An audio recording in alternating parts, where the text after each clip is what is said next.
একটি বিদ্যালয়ে ছাত্র ও ছাত্রীর অনুপাত 5:7। ছাত্রীর সংখ্যা 350 হলে ছাত্রের সংখ্যা কত? তাহলে দেওয়া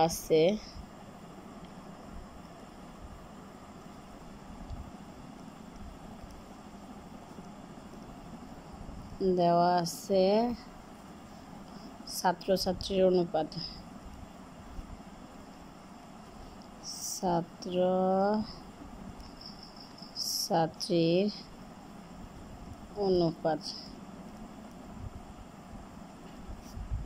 ছাত্র ছাত্রীর অনুপাত কত? 5:7।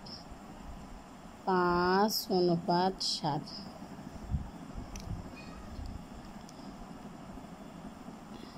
এবং ছাত্রীর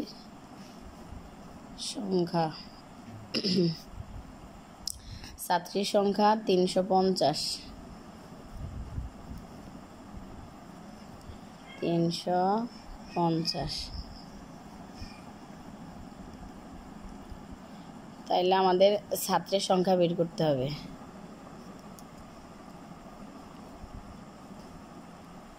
মনে করি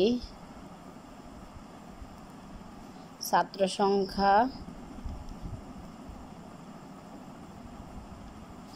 সংখ্যা ক।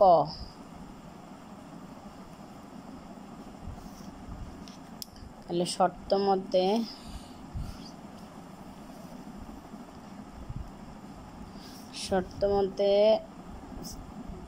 ছাত্র অনুপাত 5:7 সমান ক অনুপাত 350 বা 5/7 ক/350 বা 8 গুণ 7 গুণন ক।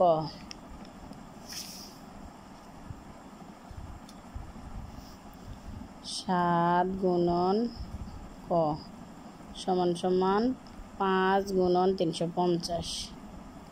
5 গুণন 350 বা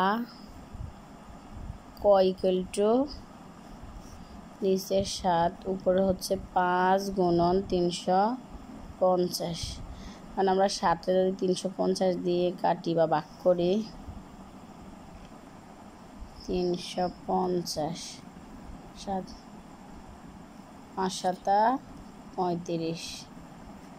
5 5 0 3 3 0 বাম পাশে 0 বসে না, তাহলে 0 7 0 0। তাহলে এটা হচ্ছে 50 কাটা করলে হয় 50। তাহলে 7 দিয়ে 350 যদি কাটি সেটা হবে 50। 7 দিয়ে 350 ভাগ করলে 50। 5 গুণন 50। 5 0 0 5 5 25 250। সুতরাং ছাত্রের সংখ্যা 250 জন।